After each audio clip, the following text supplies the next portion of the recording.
Ficar registrado. Bom, a gente está iniciando aqui a webconferência do dia 9/6, das turmas de Laboratório de Sistemas Operacionais e Sistemas Operacionais Proprietários, RN 24121 e RN 36020. Muito bem.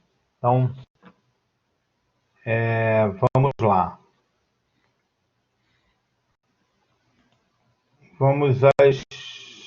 Vamos aos fatos. Bom, hoje é dia 9 e a nossa avaliação está marcada para o dia 16, que é terça que vem. Tá certo? Então, terça que vem a gente tem a nossa segunda avaliação. Ok? Então, vão cair de Windows as unidades 4 e essa unidade aqui, desculpa, a unidade 5 e a unidade 6, e também alguma coisa das unidades 1 a 4, certo?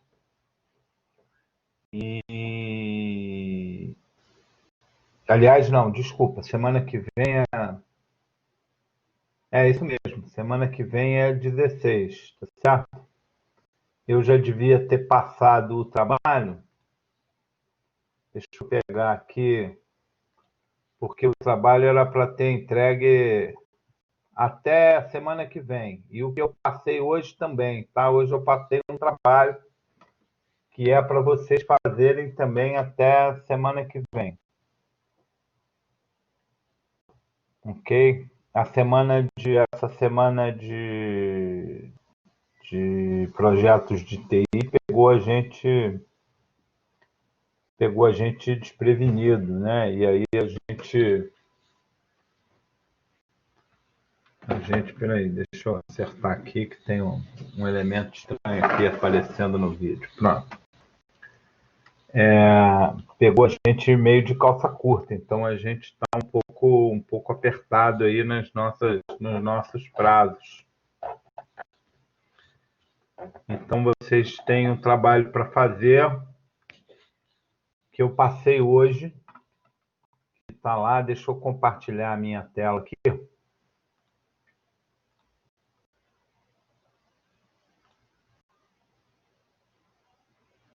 Então, vamos lá. Atividades online. Então está aqui, ó, tem o desafio da unidade 6. E esse desafio da unidade 6, ele vai ter como base o mesmo arquivo, o mesmo conteúdo que foi usado no desafio da unidade 4. Na realidade, eu quero que vocês façam a mesma coisa que vocês fizeram no desafio da unidade 4, só que agora, em vez de usar o Linux, vocês vão usar o Windows, tá certo? Então, eu quero que vocês criem os grupos no Windows, que vocês criem os usuários no Windows, criem a estrutura de diretórios no Windows e apliquem as permissões do NTFS, que a gente vai ver hoje, tá certo? Para os arquivos e diretórios. Ok? Então, não é uma atividade desconhecida, vocês já conhecem a estrutura, é só mesmo fazer o que vocês fizeram para o Linux, né? Vocês vão fazer para o Windows. Ok?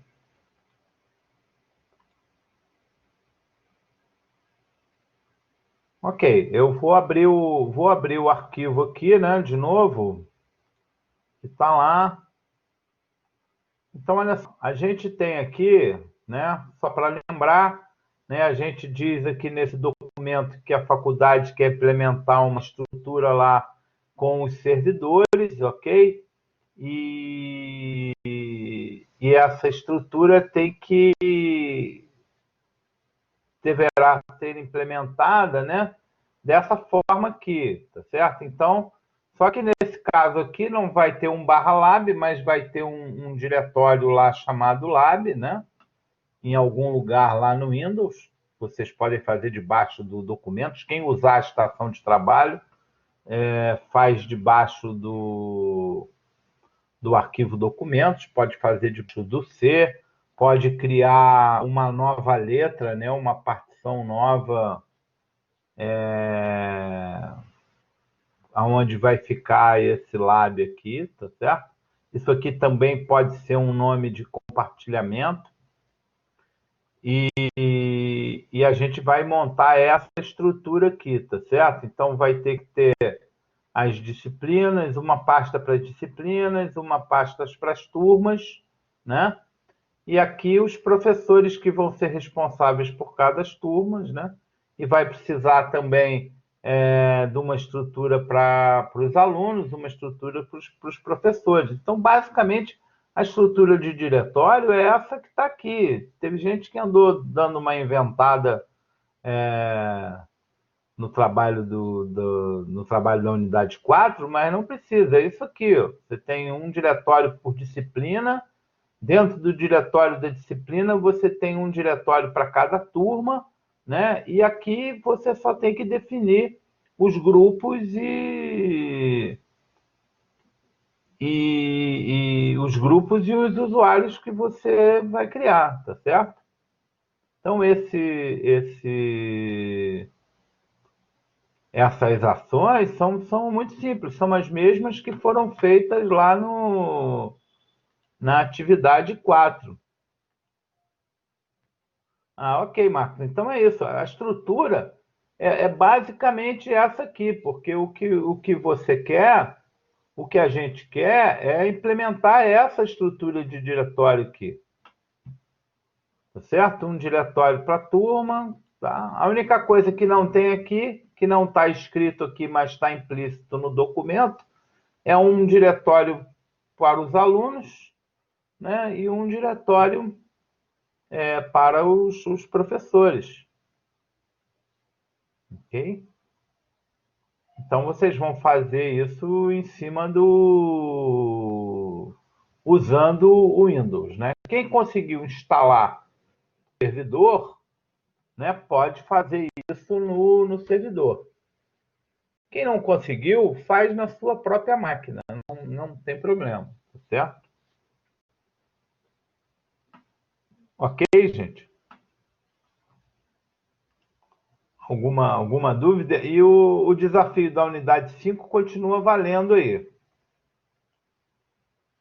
Tá? E quem está devendo trabalho passado aí das unidades 1 até a 4, pode entregar também. Ok?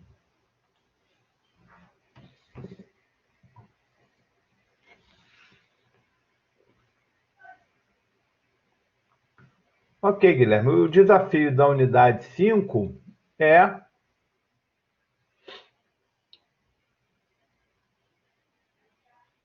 o seguinte: no desafio da unidade 5 é para criar um documento, né, apresentando a versão do Windows Server, né, escolhida para um caso proposto.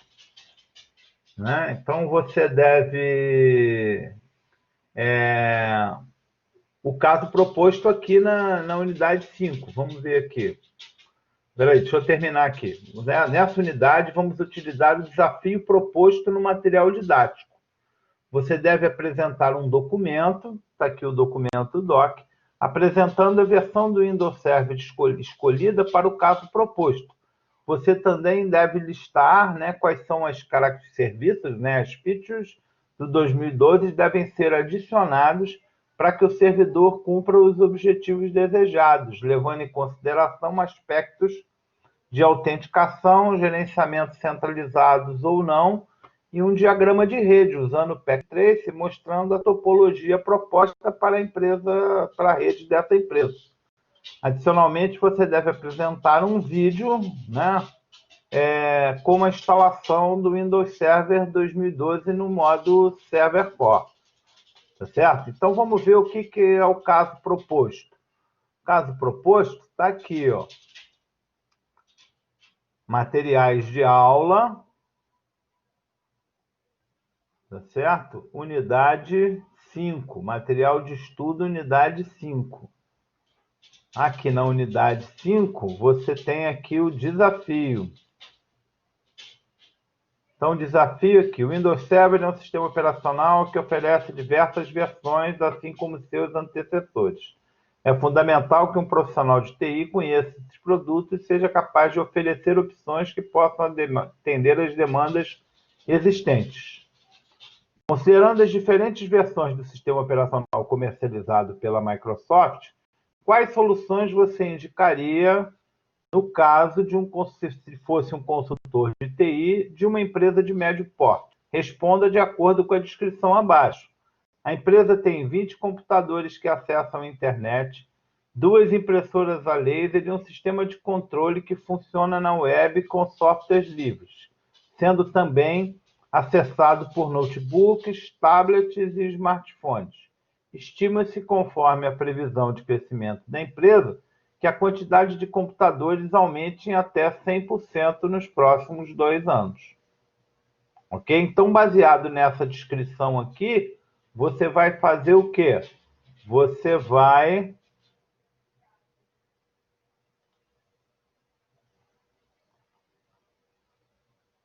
vai apresentar um documento de qual é a versão do Windows que você vai escolher, que serviços você vai precisar adicionar ao servidor para que ele cumpra esses objetivos, né? Quais são os objetivos?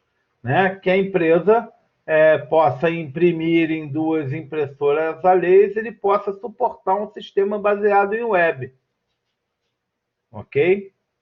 E também possa se comunicar com a internet e que suporte de 20 até 40, pelo menos de 20 até 40 usuários. Onde você acha a diferença entre as versões? No material que a gente pôs aí, Marcos. A gente falou sobre isso. A gente falou sobre isso aqui. Materiais, além dos materiais de aula, então, além daqui, ó, além do material que está descrito aqui, ó, certo? Nos livros daqui e especificamente aqui, ó, aonde está dito aqui que é o material, que é o nosso material didático oficial, né? Que o conteúdo do livro está na biblioteca online, a gente também tem isso aqui em materiais complementares. Então, aqui por unidade, na unidade 5, a gente tem uma introdução ao Windows Server, que é um PowerPoint. A gente tem as primeiras configurações, que é um link para a web. Também tem um material aí. E a gente tem aí todos os vídeos relacionados aí à primeira parte do Windows. Em algum lugar você vai achar onde responder essa pergunta, ok? Além do site da Microsoft, claro, né? Tá certo? Então você tem material naquilo que a gente publicou e que a gente falou, você tem material suficiente para chegar a tentar fazer efetivamente esse trabalho, tá certo? Bom, boa noite, Igor. E para quem está com problema aí, se o pessoal tiver com problema em fazer o vídeo, ok. Em fazer o vídeo, faça pelo menos a parte escrita do trabalho, tá certo? Não deu para gravar o vídeo, não perde tempo com o vídeo e faz a parte escrita do trabalho, que é o que eu vou dar prioridade, tá certo? Eu sei que o pessoal teve dificuldade aí na unidade 4, em instalar o servidor e tal. O 2012 é mais complicado ainda, é mais pesado, né? Então, se não der para fazer a parte de gravação do vídeo com a instalação do servidor, não faz. Dá prioridade principalmente para a parte escrita do trabalho. Ok? Tá legal? E o Packet Tracer que é leve, né? Então, agora, se tiver problema no Packet Tracer, também dá prioridade para a parte escrita, para a parte do Windows. Ok, gente? Outra coisa que é importante a gente falar é o seguinte: segunda chamada do teste da AV1 aí. Né? A gente sabe que nesse negócio online aí, o pessoal teve problema, muita gente teve problema em realizar a prova e algumas pessoas não foram muito bem, né? E a gente tinha prometido fazer um novo teste, tá certo? E aí eu queria acertar com vocês essa questão da data. Esse novo. Não, só enviar o arquivo tá bom, Andrei. Não precisa fazer vídeo, não. Só enviar o arquivo tá bom, tá? Bom, então olha só. Então a gente tem gente aí que precisa fazer novamente ou fazer pela primeira vez o teste, tá certo? Bom, eu já criei, vocês não estão vendo ainda, mas eu já criei aqui uma segunda avaliação, uma segunda V1.2. Essa V1.2 previ aqui que ela vai acontecer, ela vai ser um teste de 10 questões usando o mesmo banco de 21 questões que eu usei na primeira avaliação. Vai valer 1 ponto por questão, a mesma coisa, tá certo? Tá aqui.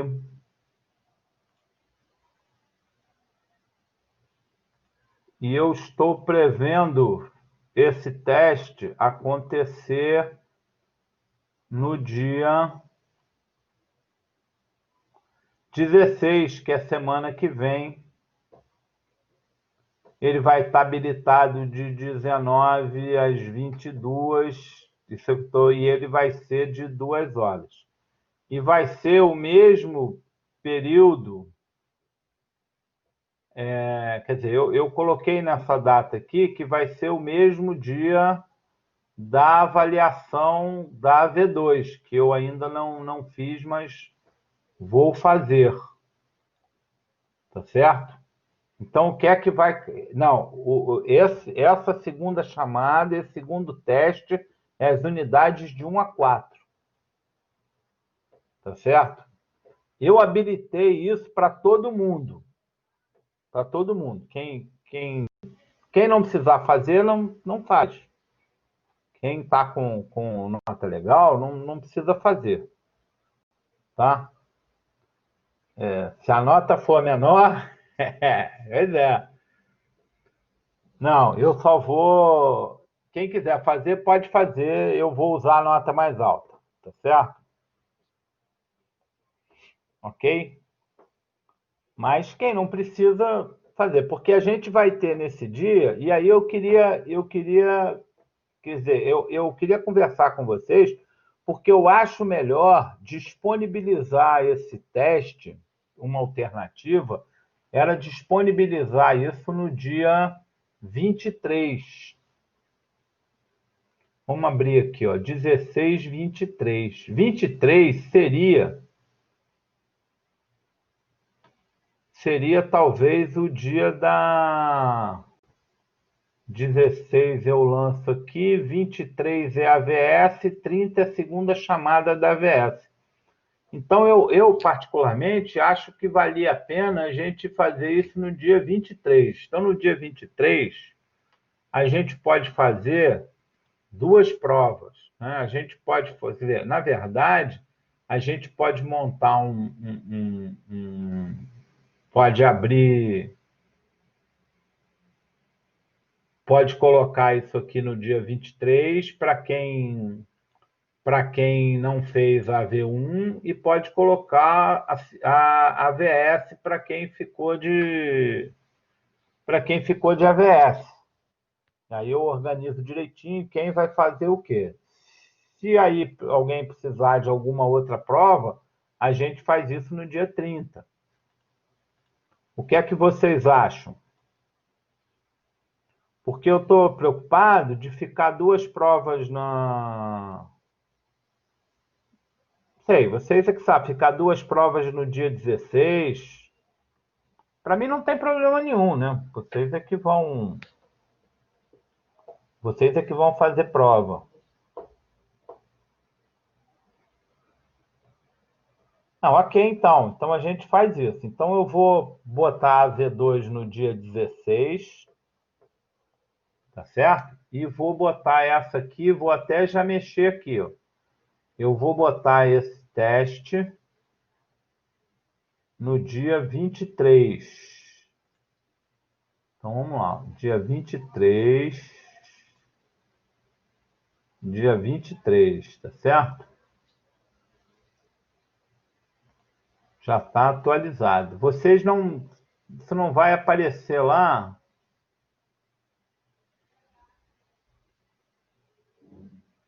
Deixa eu ver aqui se eu posso deixar.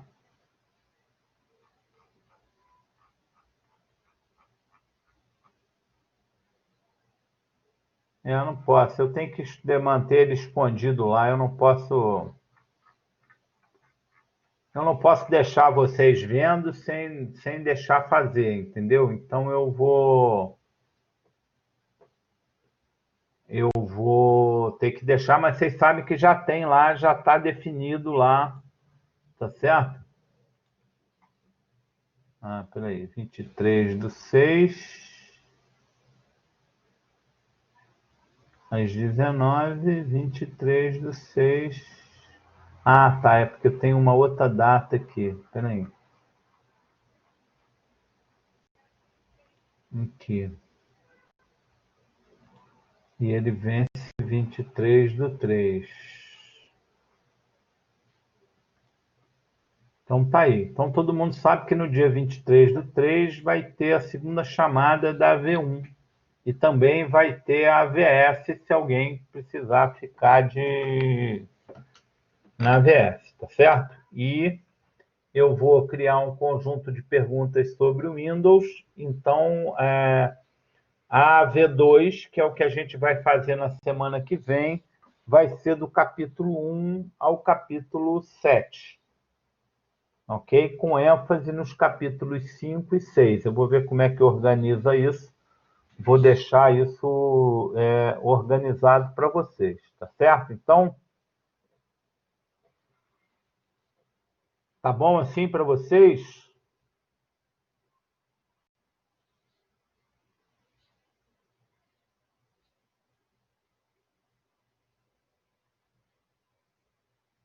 Bom, então tá isso. Então, acertamos aí, tá bom para todo mundo?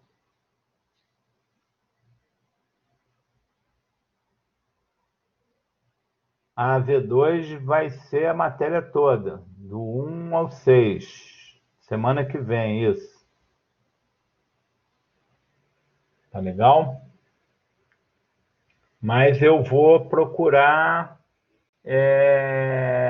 dar ênfase nas unidades 5 e 6. Então, devem ter mais questões da unidade 5 e 6 e uma outra questão das unidades 1 a 4, tá? Eu vou ver ainda como fazer isso. Tá legal? Porque aí vocês aproveitam e estudam para a segunda chamada aí da AV1. Ok? Podemos então andar? Vou lembrar vocês que vocês aqui, ó, em materiais de aula, vocês têm aqui todo o material, né? Todo o material que foi preparado, né? Para no nosso caso aqui, ó, A gente tem aqui uma apresentação da unidade 6, que é o que a gente vai falar agora, certo? A gente tem o desafio, que na verdade eu dei uma mudada, tá certo? Que a gente não vai usar, vai usar vai fazer o trabalho da unidade 4 em cima do Windows, tá certo? Você tem aqui um material de pesquisa, né, com livro e tal, que está lá na biblioteca, falando aqui do Windows Server. Você tem aqui um vídeo sobre esse assunto, sobre o NTFS, que eu vou passar para vocês aqui, ele também, né? Você tem isso aí disponível para vocês. Vocês têm aqui uns exercícios. Façam esses exercícios, né? Procurem responder os exercícios, tá? Tem aqui um conjunto de exercícios, né? E aqui, ó, vocês têm aqui, então, capítulo 10, capítulo 12 dos livros, o que vocês devem ler que tem a ver com esse material, tá certo? Então, material que vocês têm, esse material aqui, aliás, isso existe para todas as unidades que a gente viu, né? Para 5, para 4, para 3, para 2 e para 1, tá certo? Além disso, a gente tem aqui os materiais complementares, né? Que a gente colocou aí de todas as unidades. Você tem aqui a da unidade 5, que consumiu bastante tempo da gente, né? E a gente tem também aqui da unidade 6, que a gente vai trabalhar hoje, que são 4 links aqui para o site da Microsoft, falando da visão geral do NTFS, visão geral do gerenciamento de disco no Windows. Um artigo aqui que fala sobre permissões do NTFS para a utilização do IS5 ou do IS6, mas que vai servir para a gente falar de permissões do NTFS e aqui também sobre BitLocker, tá certo? Então, esses links aqui a gente vai trabalhar com eles hoje, tá? Isso também tá disponível. Deixa eu ver quem está aí. Aquele menino lá da outra turma está aí, o Vitor? Não.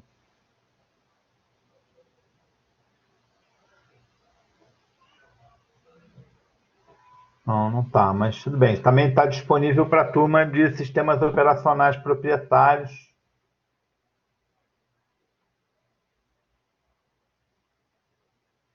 Então tá disponível lá também para ele todo esse material, tá? Bom, então aqui eu queria para a gente começar, e aí se vocês quiserem acompanhar daí, eu vou passar aqui, são 6 minutos, é rapidinho. Eu queria usar como introdução esse vídeo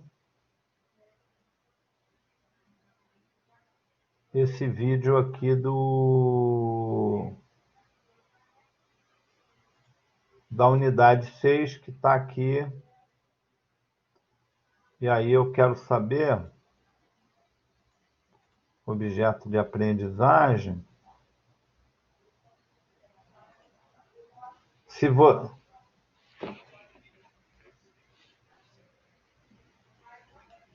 vocês escutam aí, quando eu passo aqui, o som vai para vocês? O som do vídeo?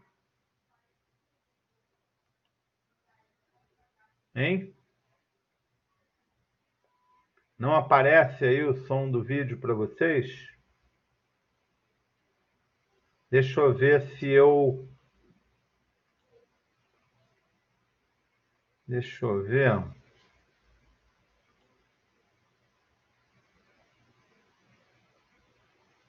Será que se eu rodar ele aqui...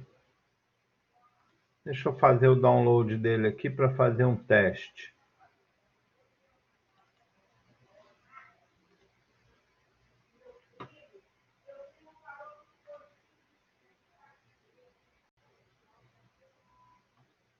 E assim, aparece?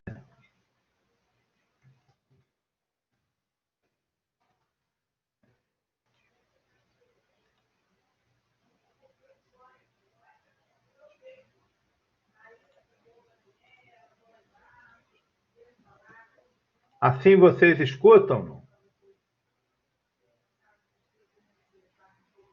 Não? Deixa eu ver se assim vai aparecer. Espera aí. Aumenta aí.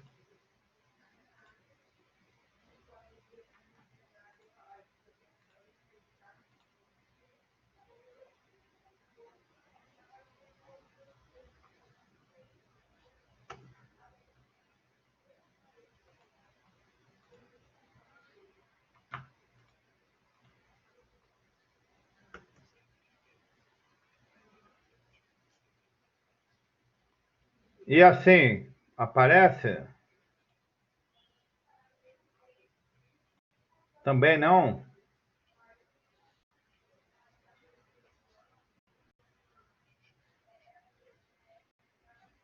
Oh.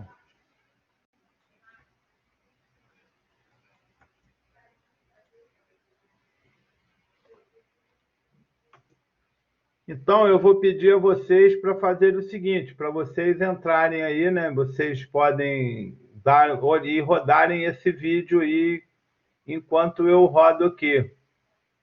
Eu queria usar esse vídeo como base aí, né, para nossa aula. São só 6 minutos, então, por favor, usando. Eu queria que vocês assistissem esse vídeo aí que está disponível, tá? Para vocês. É só. Vocês não precisam sair da. Vocês vão precisar. Vocês entraram pelo link, né?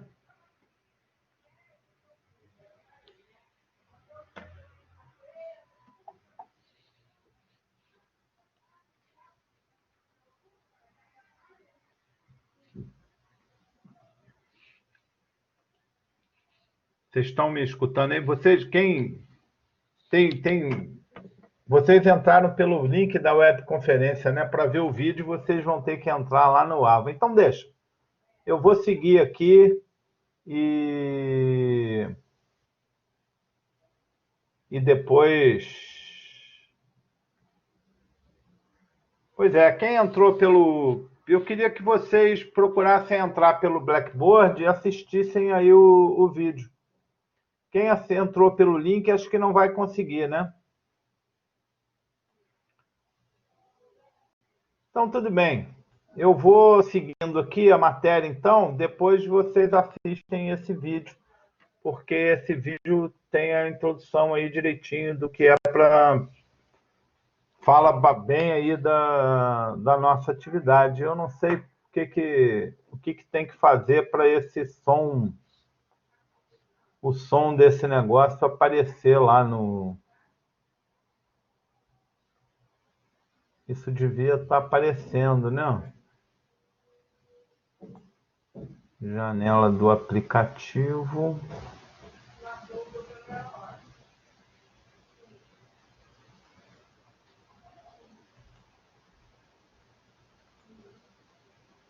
É, não sei como vocês, como com gozado, devia aparecer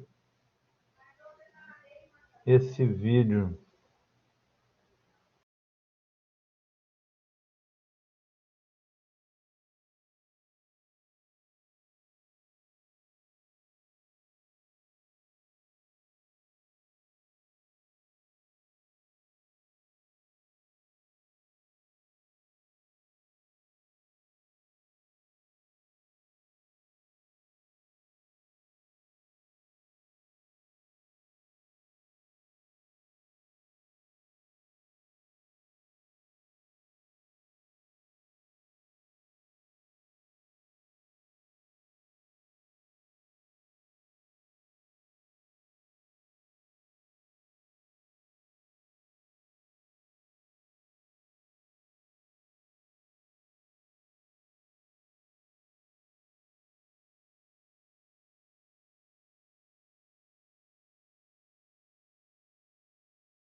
Eu vou fazer mais uma tentativa aí. Quem tiver conectado no Blackboard, quiser ir assistindo o vídeo, por favor, assiste aí que eu vou fazer só mais uma tentativazinha aqui, tá?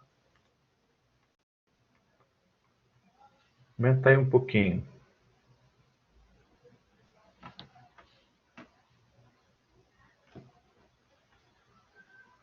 Deixa eu ver se eu...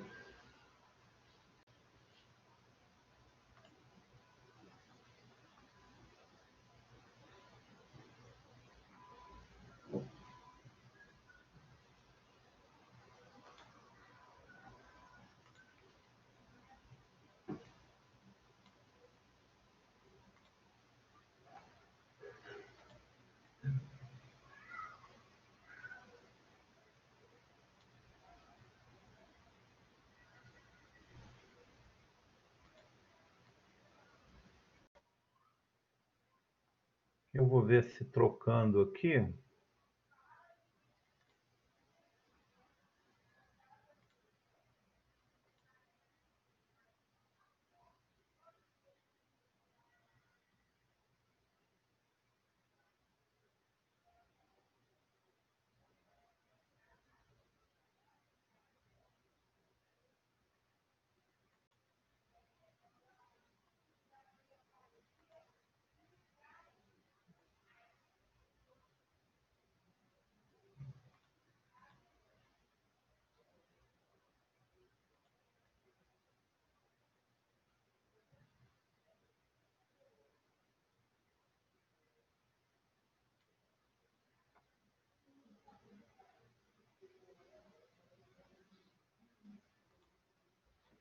Deixa eu ver se agora roda aqui. Espera aí.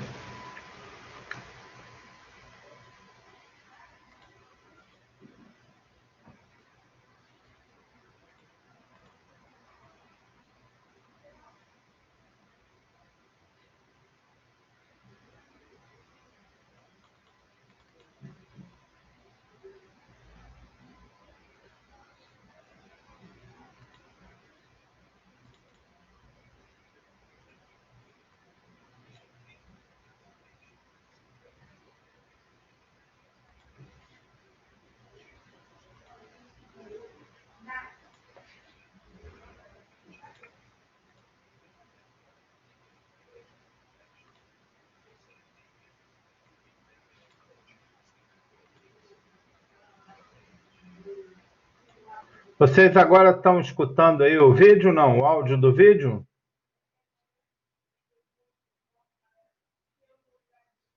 Não, né? Então, desisto. Então, vou parar aqui.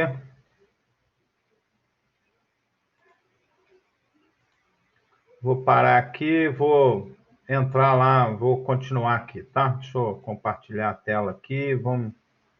Vocês depois vejam o vídeo lá para vocês, tá bom? Então, vamos lá. Bom, aqui em materiais complementares, eu coloquei aqui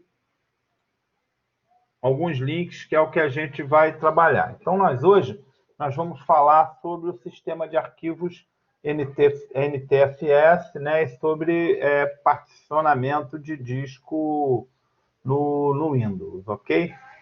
Então, aqui tem um link aqui para um documento que é a visão geral, né, do NTFS no Windows Server 2012 e superior, tá certo?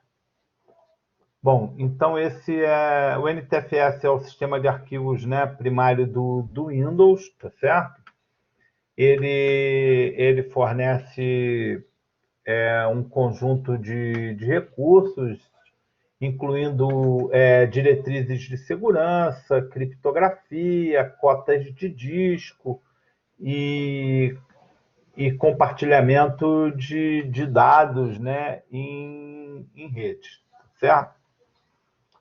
Ele apresenta algumas características importantes, que, por exemplo, segurança baseada em ACL, né? Em lista de controle de acesso, onde você determina por pasta, né? Que usuários ou grupos podem acessar aquela pasta e que tipo de acesso eles podem ter, também, tá certo? Ele também tem suporte à criptografia de unidade, né, de disco, a partir do programa BitLocker, né, que vai apresentar uma criptografia. Essa criptografia do BitLocker, aí, se eu não me engano, é a S56, o 256, né, que é o algoritmo de criptografia. A gente também, o NTFS também apresenta suporte para grandes volumes, tá certo? Então, ele pode chegar de 16 até 256 terabytes em função do tamanho do cluster, né? O cluster é o tamanho do bloco de dados que você escreve no disco, né? Sabe que quando você grava no disco, você consome o disco em blocos. Então, quando você tem um bloco de 4K, o seu volume pode chegar até 16 tera, e à medida que você vai aumentando o bloco, você consegue maior capacidade, tá certo? É bom lembrar que quanto maior o bloco, mais espaço perdido você tem quando grava arquivo pequeno, tá certo? O que mais? Você também tem suporte à formatação de grandes volumes, né? Ele permite que você armazene arquivos de grande porte, né? De grande volume. Você tem aqui o comando no PowerShell para fazer isso, mas a gente vai fazer isso na interface gráfica. Ele também suporta nomes longos, né? Nomes de até 256 caracteres, e caminhos longos também, né? O caminho longo inclui o nome do arquivo e o diretório. Então, aqui ele diz que suporte a caminhos de comprimento estendido. Então, você pode ir até 32 mil caracteres, tá certo? Além do limite de 260, que é definido na configuração do MaxiPath. MaxiPath diz que você só pode ter um caminho máximo de 260 caracteres, mas você também pode, através de um comprimento estendido, né, ter esse caminho maior aí, tá certo? E o armazenamento em forma de cluster, tá certo? E você também tem alocação flexível de capacidade, né? Então, você pode apresentar cotas de disco, você pode determinar quanto um usuário vai usar de um disco no servidor. Você também pode fazer compactação do sistema de arquivos. Você pode aumentar o volume da partição do NTFS usando o espaço não alocado no mesmo disco ou em um disco diferente, né? E você pode montar, né, um volume em qualquer pasta vazia, né?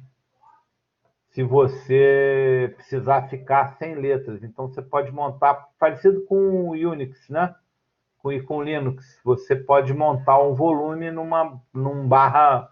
num diretório qualquer, tá? E não precisar acessar isso via pasta. Isso também pode ser feito, tá certo? Então, essa é a visão geral aí do NTFS, ok? Então, só para que tenha esse documento, está aí disponível para vocês. Bom, o gerenciamento, né, de discos e partições é feito pelo gerenciamento de disco. Então, no gerenciamento de disco, a gente pode configurar uma nova unidade de disco, a gente pode estender um volume, a gente pode reduzir o tamanho da partição e pode alterar a letra de uma unidade. Ok? Então, isso a gente pode fazer aqui. Deixa eu ver se eu... Você também pode criar partições de recuperação, né? Tudo isso usando o gerenciador de disco, tá certo? Aqui a gente pode trabalhar com o gerenciamento de volumes básicos, ele também tem esse documento aqui, esse material aqui que vocês podem ler. Deixa eu entrar aqui.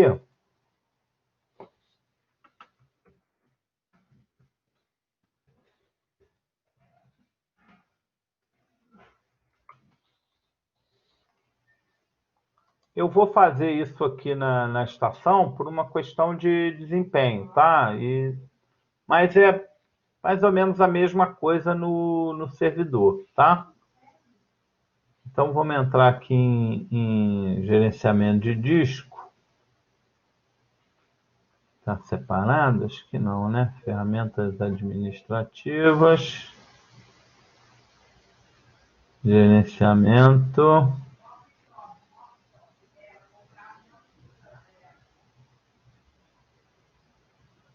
Gerenciamento do computador. Cluster.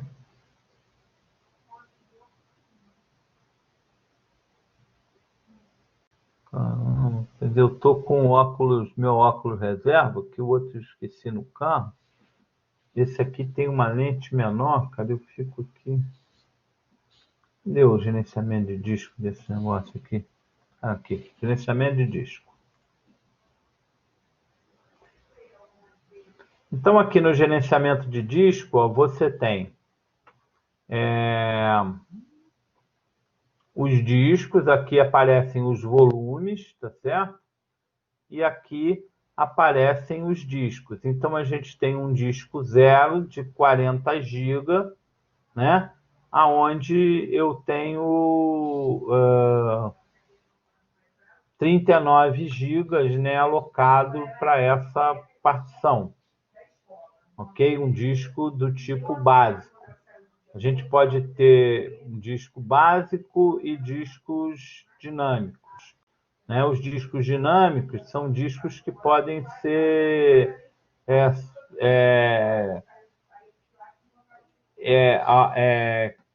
estendidos, né, automaticamente, mas normalmente estão associados a unidades de disco RAID, etc. E tal. A gente não vai abordar essa parte aqui, né? Então, aqui, ó, uma vez que você tem uma partição criada, eu não sei se eu consigo, deixa eu abrir o... Eu não sei se eu consigo fazer uma coisa aqui. Eu vou entrar aqui no VirtualBox. Deixa eu ver se eu consigo criar um disco aqui. Não, eu não consigo criar um disco e...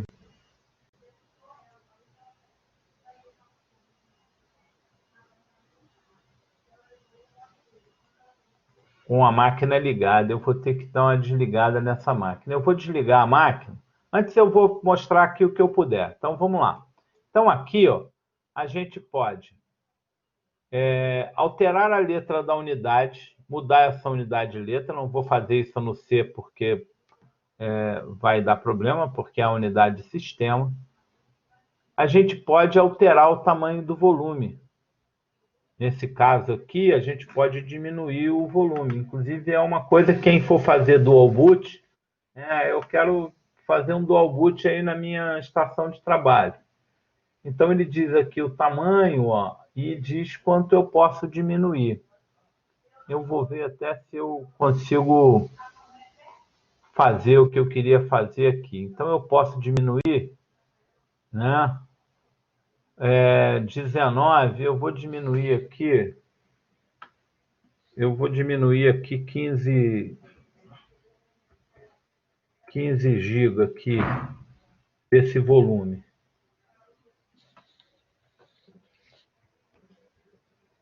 Vou diminuir 15 GB desse volume. Ó. Então, agora, o meu volume C só tem 25 GB e eu tenho 14 GB de espaço não alocado. Tá certo? Eu vou criar um novo volume com metade disso aqui, com 7 GB. Né? e vou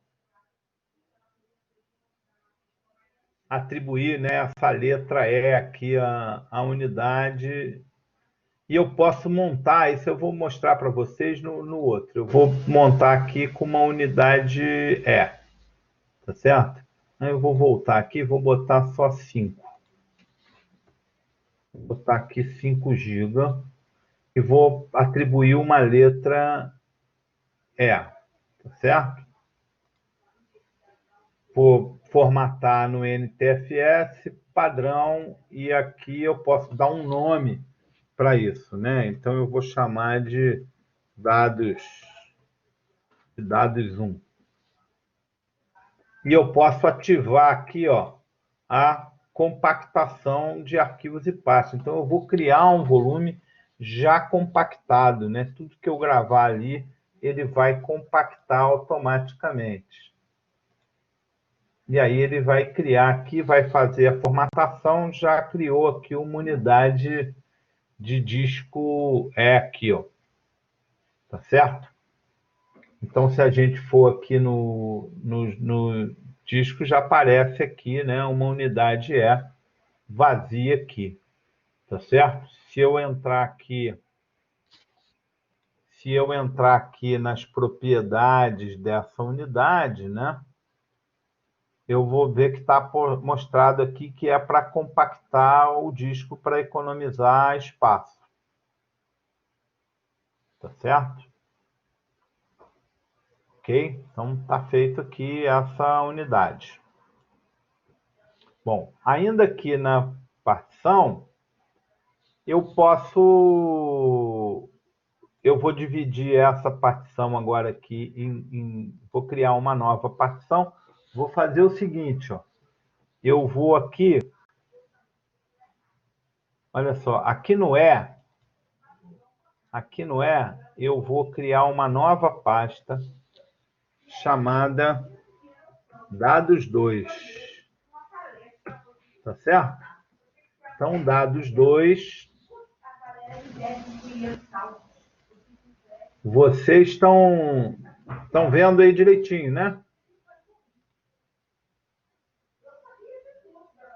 Não estão vendo? Ah, então tá tudo ok. É porque eu estou falando aqui, acelerando Então, vamos lá. Então, eu criei aqui, ó. O que eu fiz? Eu criei dentro do dados1, tá aqui meu computador, né? Eu tenho aqui uma unidade que eu chamei, dei um rótulo a ela, um nome de dados1, e lá dentro criei um disco chamado dados2, tá certo? Tá? Aqui, tá? Um diretório vazio. E aí, eu vou aqui agora, vou pegar essa partição aqui e vou criar um novo volume de 5 GB. Tá certo? De 5 GB. Tá certo? E vou montar, só que em vez de atribuir uma letra, ó, eu vou montar ele numa pasta vazia, que é o dados2.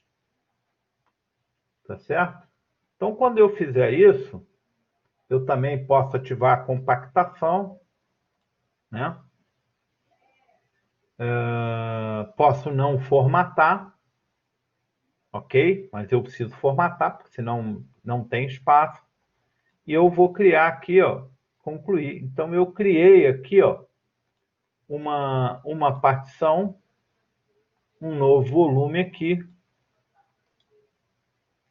né, que é esse volume aqui. Tá certo? E que ele não tem uma letra. Esse volume está onde? Esse volume está, né, a partir aqui desse diretório dados2. Então, esse diretório dados2, você vê que ele agora apareceu um link aqui, ó, ele aparece com o símbolo do link. Por quê? Porque, na realidade, ele é um ponteiro, né, para esse volume aqui. Tá certo? Que é o que a gente faz com o Linux, quando a gente monta uma partição num caminho. Né? Deixa eu pegar o meu aqui, ó. É mais ou menos isso aqui, ó. Cadê o gpart daqui? É a mesma coisa que a gente faz aqui, ó.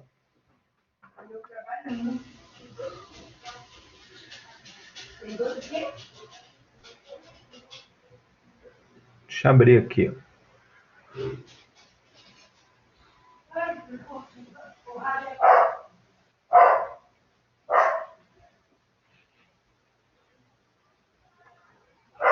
Que é um negócio muito legal, porque acaba com aquele negócio de você ter que mudar de letra, entendeu? Você acessa direto. Você pode ter um caminho que é o que a gente faz com o Linux aqui. Vai demorar um pouquinho para abrir aqui, tá certo?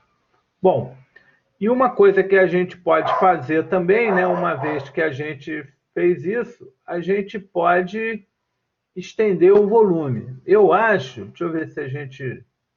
Tá vendo? A gente não consegue, e aí a gente tem que, aqui no Windows tem essa... Ah, abriu aqui, ó, tá vendo? Eu tenho aqui no meu disco, ó, uma partição SDA1, que é a minha área de boot. A gente tem aqui uma que é um FAT32, onde está o boot da FI. Aqui a gente tem uma segunda partição, que é do Windows. Uma terceira partição, que é a partição NTFS. Né? Então, para eu fazer o dual boot nessa máquina, eu vim aqui diminuir essa partição. E aqui eu criei uma quarta partição aqui, a SDA4, que é o meu barra. E uma quinta partição aqui, ó, que é o meu barra home. Então, o meu barra home é uma partição de disco diferente do meu barra. Tá certo? Está mostrado aqui. Ele acende aqui, ó, que o meu barra home é essa aqui, ó, e o meu barra é essa aqui. Uma de 146 GB e a outra de 650 GB, mais ou menos. E aí, quando eu vou aqui no meu sistema de arquivos, aqui,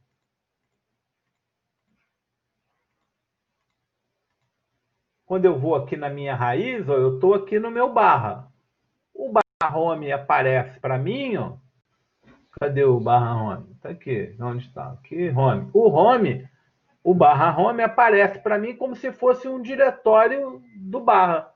É assim que funciona no Linux, né? No Linux, no Unix, que é um negócio muito mais natural, né?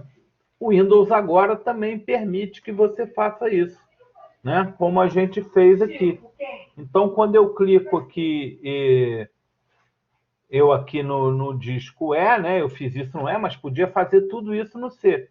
Quando eu clico no disco E, eu estou clicando. Quando eu entro no disco E, eu estou clicando nesta partição aqui, ó.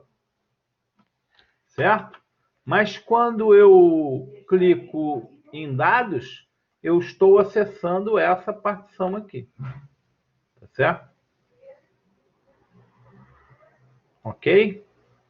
Bom, e aí, eu tendo espaço vazio e uma partição contígua, eu posso estender, né, o volume da minha partição. Tá certo? O que eu tenho disponível, o que eu tenho selecionado. Ele já selecionou tudo, tá certo? Eu posso tirar dali, né? E adicionar aqui. Eu também posso estender só uma parte. Eu vou estender aqui metade disso aqui, ó. Com isso, olha aqui, essa minha volume que era de 7 GB, de 5 GB passou para 5 e o espaço livre que eu tinha de 2,4, de 5 virou 2,4. Ok? Então, isso aqui é uma característica, uma das possibilidades do gerenciamento de partição no Windows. Tá certo? Ok? Além disso, a gente pode converter esse disco para disco dinâmico, se quiser. E aí vocês podem fazer uma pesquisa depois para ver aí qual é a diferença entre disco dinâmico e disco básico. Tem a ver com a possibilidade de você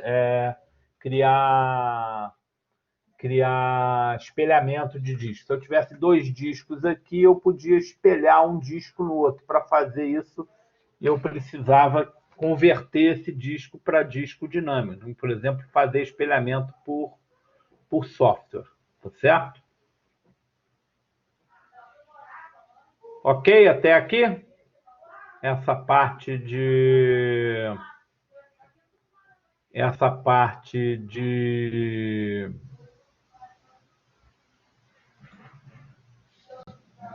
particionamento no Windows e as possibilidades que a gente tem aí no particionamento. Tá ok?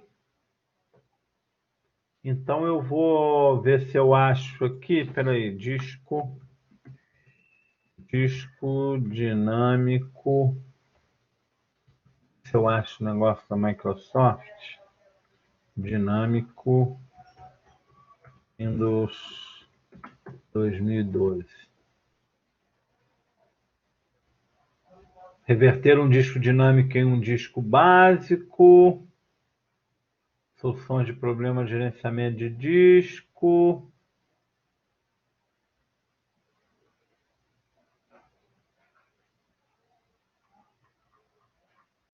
Deixa eu entrar aqui.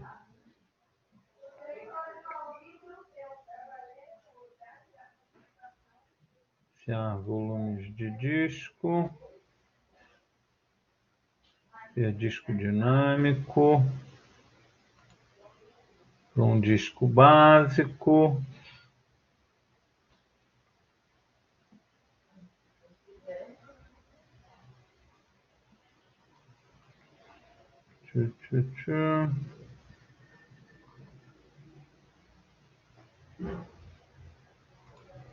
Novos discos.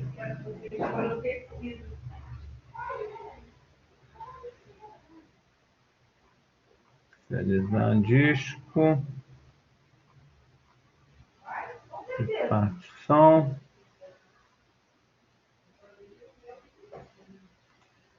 Silenciar volume básico. Não tem aqui. Depois eu acho um artigo falando de disco básico, disco dinâmico, vantagem e desvantagem e posto para vocês, tá certo? Então, com isso, a gente viu essa parte de particionamento. Tá legal? Muito bem. Então, vira a visão geral. Então, deixa eu fechar aqui para não me perder. E vamos aqui. Então, falamos do gerenciamento de disco e vamos falar aqui de permissões, né? E diretórios de NTFS.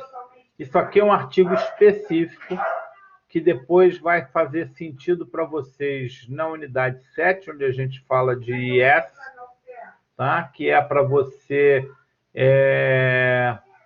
como é que você deve configurar o sistema de arquivos para trabalhar com o IIS, tá certo? Mas a gente vai usar... aqui ele mostra como é que você define as configurações avançadas, como você faz bloqueio de herança, tá certo? E isso a gente vai ter que mostrar aqui para vocês, e depois vocês têm aqui um caminho para rever isso, tá certo?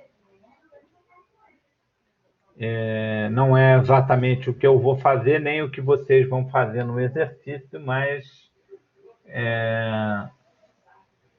vai servir aqui, tá? Bom. Então, eu vou fechar aqui essa parte de disco aqui, né? O gerenciamento de disco, eu vou criar aqui. Então, eu vou aqui no nosso disco e a gente tem esse disco e o dados 2, né? Então, vamos supor que o dados 2 seja aquele diretório onde a gente quer criar, né? aquela estrutura, né, lá do nosso exercício. Eu vou fazer uma aqui com vocês, né? Então eu posso criar uma pasta chamada IN238. Dentro da 238 eu vou criar uma pasta chamada IN23801 e vou criar uma pasta IN238-20. Tá certo? Então eu tenho essa estrutura aí, ó, a 238 e dentro da 238 a 23801 e a 23802. Elas estão aparecendo em azul por quê? Porque eu disse que esse sistema de arquivos era compactado, né? Tá certo? Então ele está compactando o arquivo. Qual é a vantagem? Qual é a vantagem de um sistema ser compactado? Qual é a vantagem da gente compactar uma unidade de disco ou uma pasta?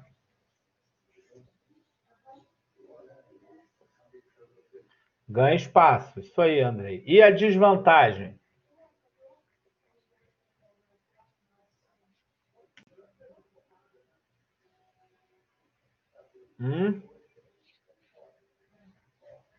Existe alguma desvantagem? Vocês não conseguem imaginar nenhuma desvantagem em compactar a unidade?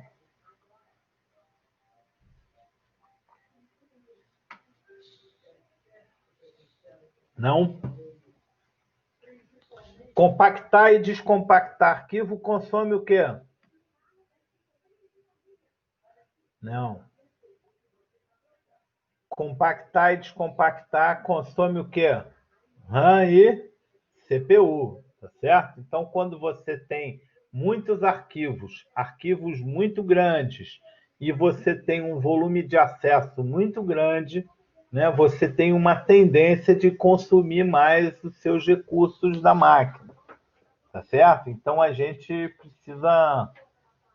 Isso, consome máquina, consome CPU, né? Porque existe um algoritmo de compactação e você precisa compactar e descompactar esse arquivo, tá certo? Toda vez que ele é aberto, né? Ele é descompactado e entregue descompactado, tá certo?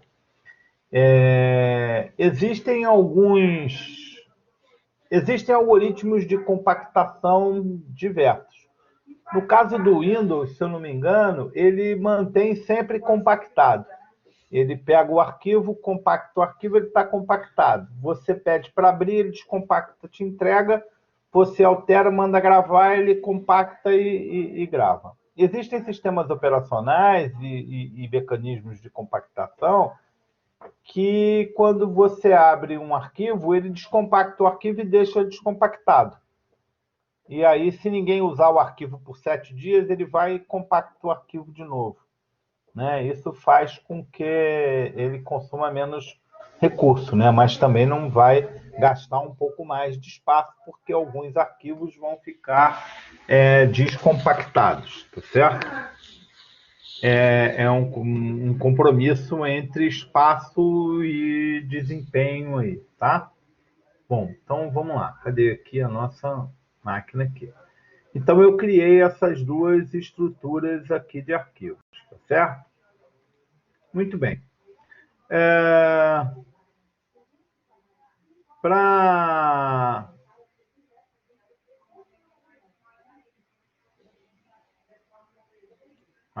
aqui não. Peraí, não é aqui que eu quero, não. Peraí. Bom, cadê aqui o meu... Cara, isso aqui é muito ruim. Aqui que eu quero. Vamos entrar aqui no painel de controle. Eu vou fazer isso localmente, né? Quem instalou o servidor pode fazer isso ao nível do AD, tá certo? Então eu vou aqui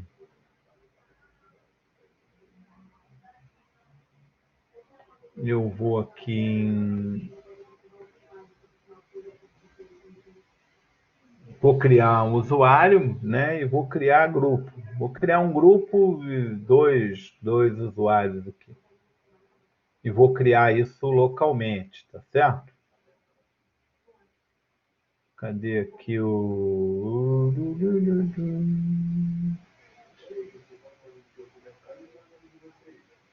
Ora, pastas...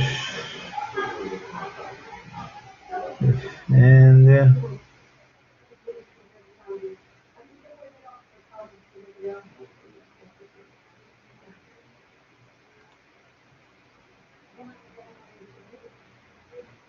de tarefas... Serviços...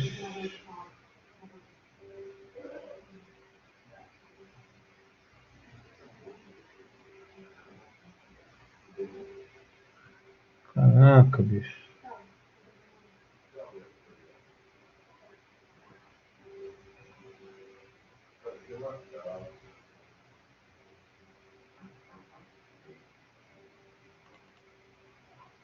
Usuários e computadores do Active Directory, mas não é isso que eu...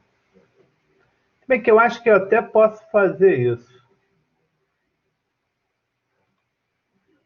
Vou criar aqui no Active Directory e dar permissão lá no meu diretório. Vocês, quem for fazer localmente, quem não está no... vai poder criar esses usuários localmente. Deixa eu só mostrar isso para vocês aqui.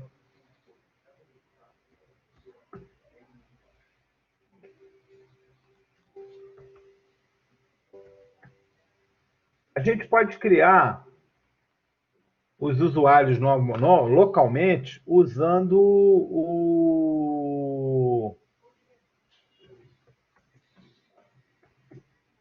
o comando, né? Netuser, né? E netuse, né? Para criar o netgroup, para criar usuários e criar grupos, tá certo? E no caso de grupos, os grupos locais, tá certo? Então a gente pode, por exemplo, usar aqui... eu vou botar aqui, Deixa eu abrir aqui primeiro como administrador. Espera aí. Prompt de comando como administrador. E aí eu vou usar aqui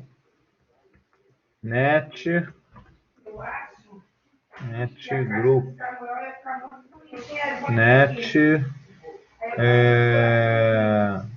local group, local group, local group, EIN238, é isso? /DD. Comando concluído com êxito. Então eu criei um grupo local chamado EIN238. Vou criar um grupo local chamado EN238-01 e vou criar um grupo local chamado EN238-20. Certo? Local user. Local user. Deixa eu ver se é isso mesmo. Chamado aluno EIN238-01. Não, aí é acho que é netuser só. Netuser aluno 23801 ADD. Não, agora eu tenho que lembrar do comando. NetUser, nome do usuário,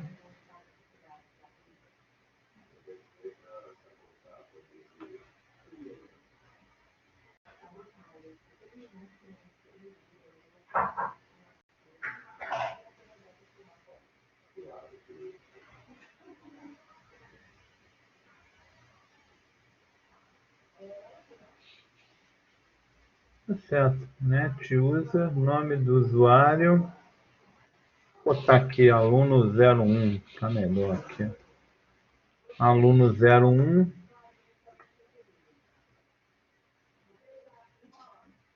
barra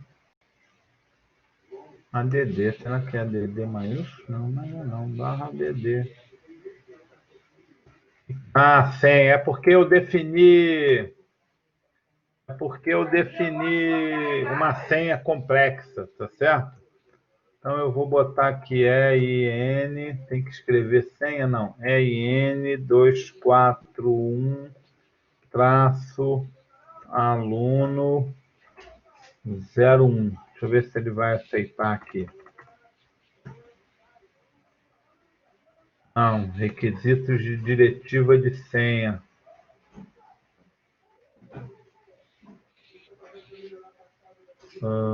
Tralha, eu vou botar tralha. Não, aqui eu vou botar aqui tralha. Tralha 001. Aluno.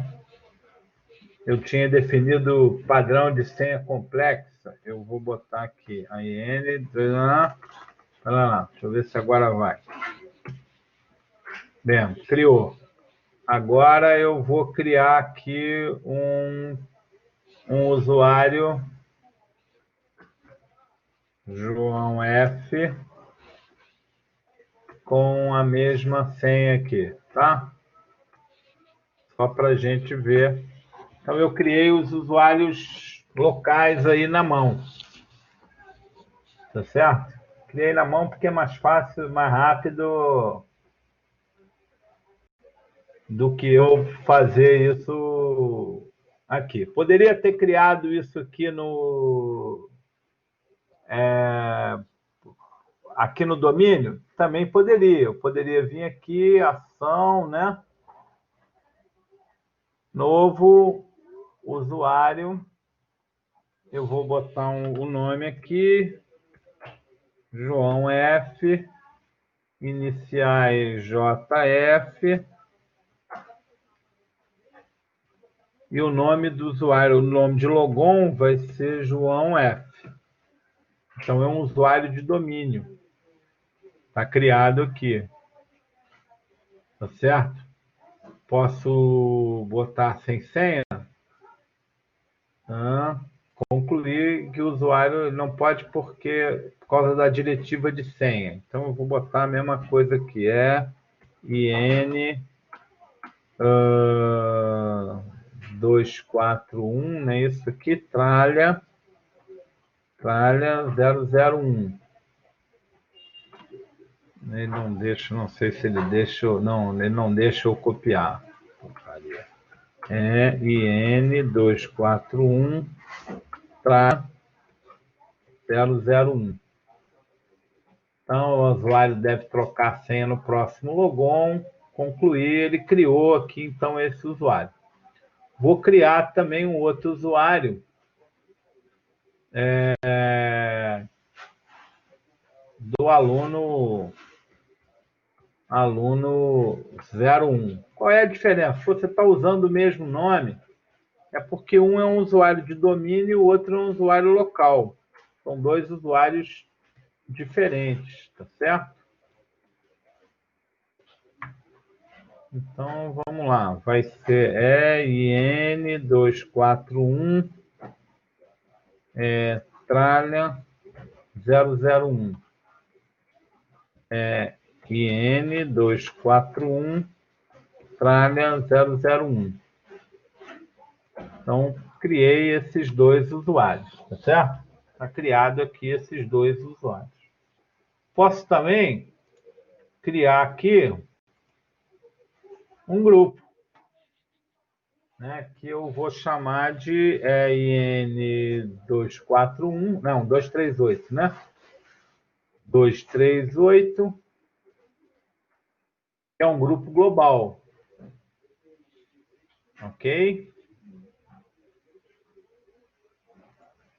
E vou criar um outro grupo, novo grupo, EIN 238-01, e vou criar um outro grupo, EIN 238-20. Então, eu fiz isso aqui com usuários locais e com usuários globais, tá certo? Bom, nesse caso aqui, por exemplo, quem vai fazer parte desse grupo? Quem são os membros desse grupo? Então, aqui eu vou adicionar, tá certo? Dentro do domínio, eu vou procurar aqui, né, um usuário chamado João F. Botei lá. Esse usuário João F é membro do grupo 238. E do 23801, né, eu vou aqui entrar nesse grupo aqui. Quem é membro dele? Lá no domínio, né, eu vou botar aqui o João F, né, e vou botar, eu acho que eu posso botar aqui vírgula, vírgula, aluno 01, não é isso que eu criei lá?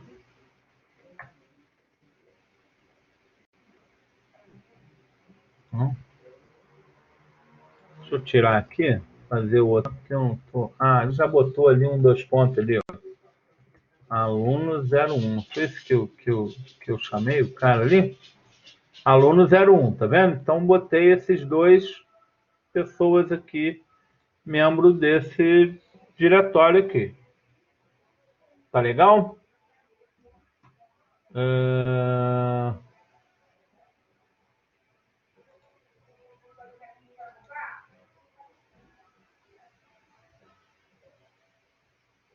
Eu não sei se eu posso entrar aqui.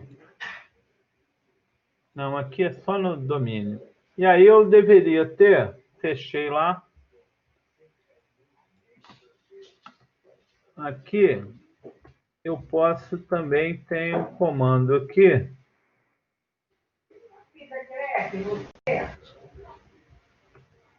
Net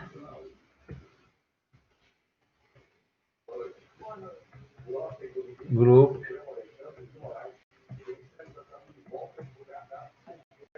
Então aqui, nome do grupo, ADD, aqui, nome do grupo, nome do usuário, /ADD. Então vamos lá. Então aí a gente vai fazer aqui, no grupo EIN. Peraí, deixa eu ver os grupos que eu criei aqui.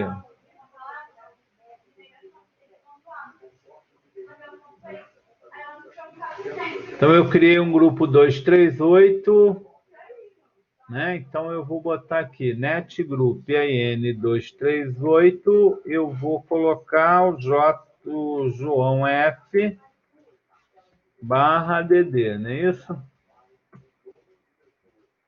Não? Net group, nome do grupo, nome do usuário.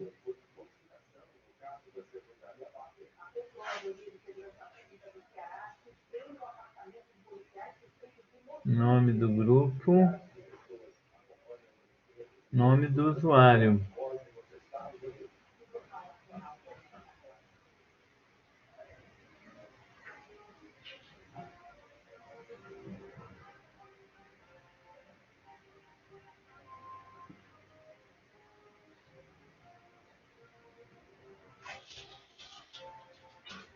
Net, acho que é local group. Local group, João F, ADD. Pronto, botei lá. Faltou local group porque é grupo local. Ok? E vou botar no 23801 também. E aqui vou botar aluno 01, local, que eu também criei, né? Eu estou fazendo duas coisas diferentes porque eu não sei o que vocês vão fazer aí, né? E não, fiz bobagem.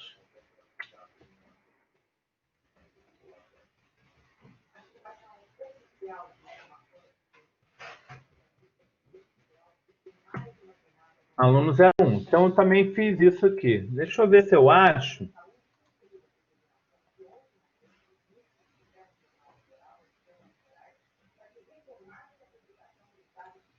Painel de controle.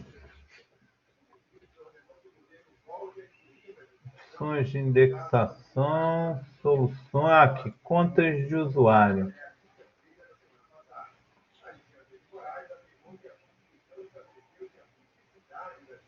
Gerenciar contas de usuário.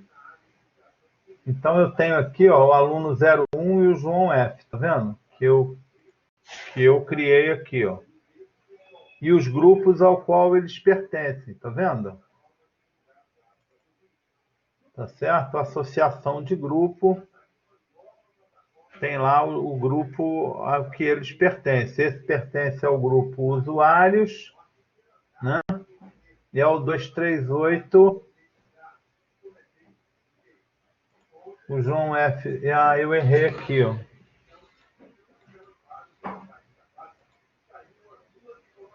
Eu errei aqui. Espera aí que eu vou dar aqui um delete, né? Isso. E na verdade era isso aqui, ó.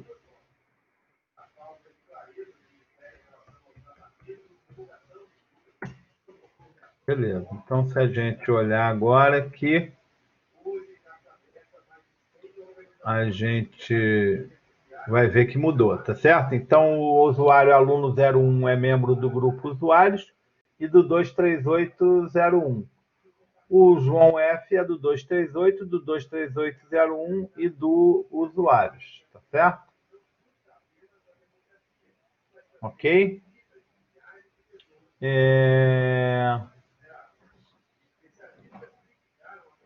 Beleza. Então, a gente tem aí os grupos criados para trabalhar, né? Porque isso é pré-requisito. Então, a gente pode, agora, né? A gente pode vir aqui e começar a dar direitos, certo?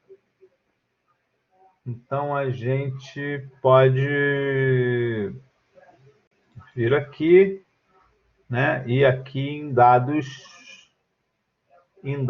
2, né?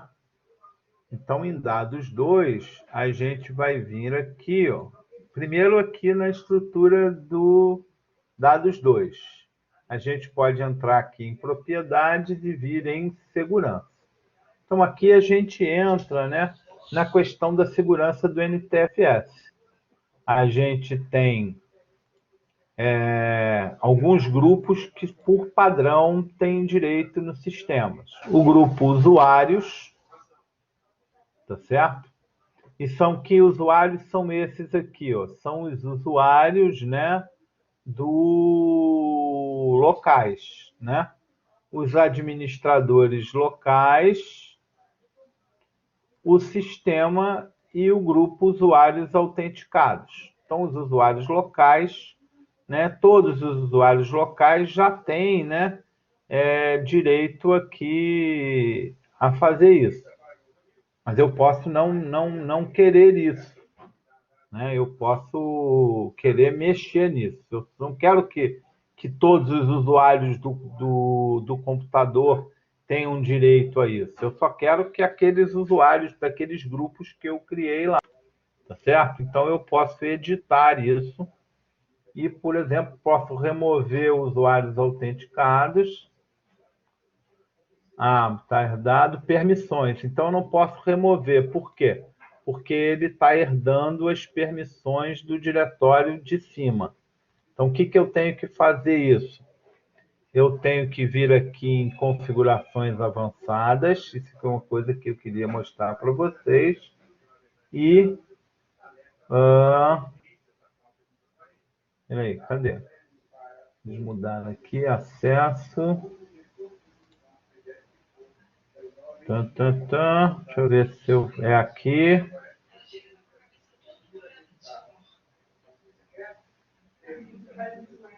Eu preciso bloquear. Cadê o bloqueio de herança? Tá, papai, editar. Editar. Permissões avançadas. Eu tenho que bloquear. Desabilitar a herança, mas ele não está deixando. Está aqui, desabilitar a herança. Está aqui, achei. Peraí. Então, vamos lá. Então, para eu poder tirar isso daqui, ó, para eu poder tirar esses direitos aqui, ele não vai deixar eu remover. Por quê? Porque esse direito aqui, né, dos usuários está sendo herdado de quem? Do E. Então, para fazer isso, eu tenho que vir aqui, né, em alterar permissões e desabilitar a herança. Então, quando faz isso, ele converte se a gente remover aqui, a gente vai remover todas as heranças. O legal, a gente vai perder o controle do que a gente tinha. Então, legal é você converter as permissões herdadas em permissões específicas. Então, quando você faz isso e você clica no OK aqui, você converteu aquela permissão herdada em permissão explícita. Aí agora você pode vir e remover isso. Tá certo? Então você vai remover, vai deixar o administrador e o sistema com controle total. Já já a gente fala, vamos falar logo dessas permissões. Controle total significa você poder modificar, ler, executar, listar o conteúdo e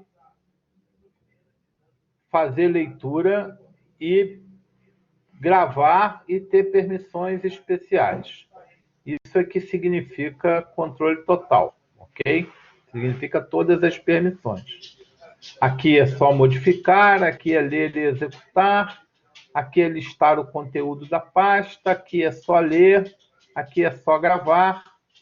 Né? Então, são permissões um pouco mais detalhadas que aquelas permissões lá do Unity. Aqui a gente pode adicionar.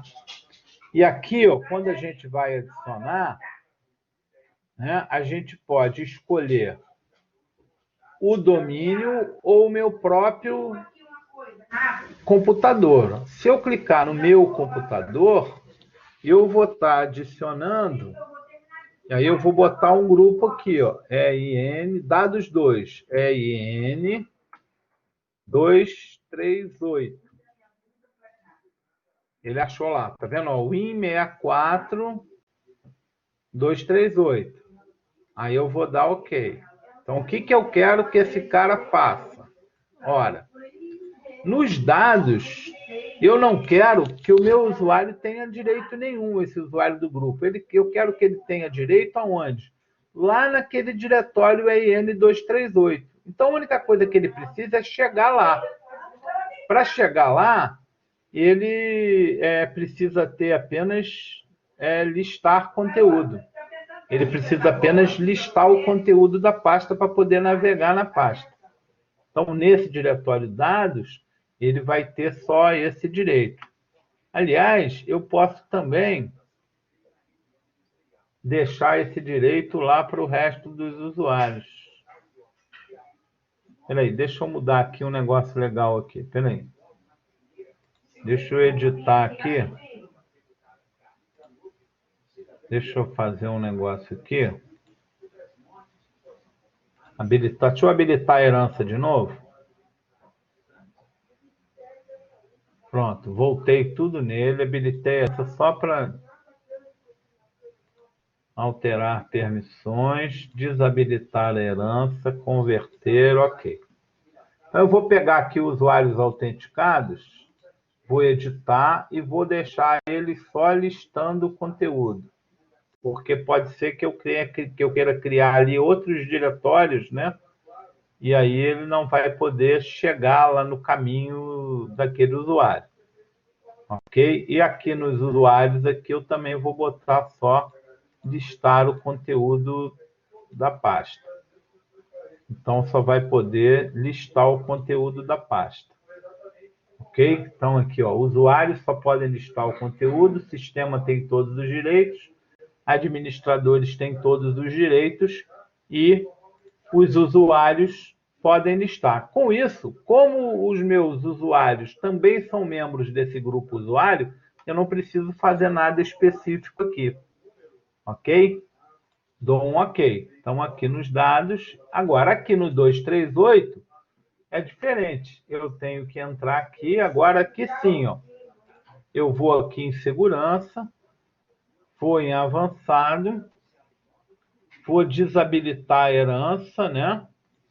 E agora sim, eu aqui não quero que só quem tenha direito, e aí eu vou adicionar primeiro, adicionar aqui localmente. Eu tenho o grupo EIN 238, ok? Dentro do EIN 238, né? Quem é membro desse EIN 238? Os professores. Então, eu tenho aqui o direito de modificar, não vou dar controle total, gravar, leitura, tal, e modificar. Ok? E vou alterar aqui, usuários autenticados, eu vou remover esse acesso, eu não quero que ele tenha, e o resto dos grupos usuários também vou remover esse acesso. Ok? Apliquei. Bom, agora vamos dar uma olhada no 23801.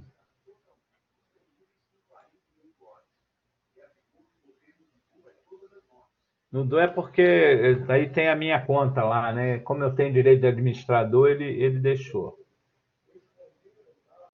Opa, vamos aqui, 238, vamos aqui na 23801. Agora na 23801, vamos lá, segurança. Quem tem lá? Ó, o sistema, o meu usuário, tá certo? Que é o usuário proprietário. Eu tenho aqui o grupo EIN 238 e os administradores locais, tá certo? Então, o EIN 238 está herdando esse direito aqui, tá certo? Então, aqui eu vou adicionar, né, vou adicionar aqui o grupo EIN 238-01, também da minha máquina, e vou dar esses direitos aqui de gravar, ler, executar e de leitura. Pronto. Ok? Então, um negócio importante aqui no Windows é que tem esse conceito de herança de direito, tá certo? Ah, dava para colocar o grupo do domínio? Também dava. Eu vou dar aqui adicional e vou pegar aqui locais agora, eu vou pegar o domínio. E aí lá no domínio eu vou botar EIN 238-01, que é o grupo do domínio. Você vê que é outro grupo, tá certo? Que é dentro da organização lá, EIN 241, que foi a organização que a gente criou lá no AD. Quando a gente faz isso, então a gente define essas permissões.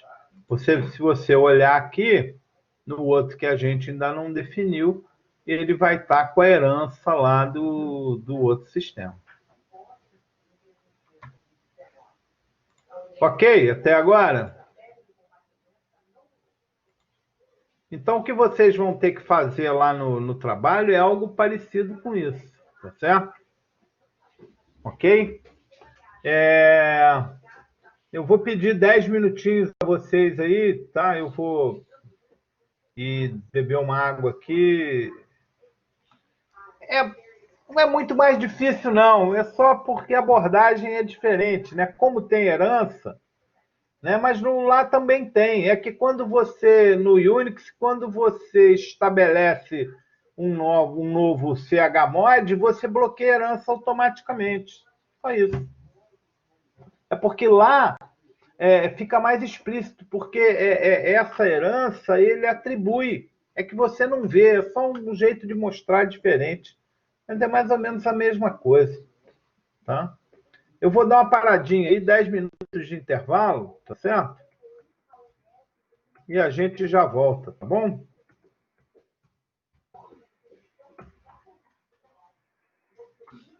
Vou parar aqui a gravação, depois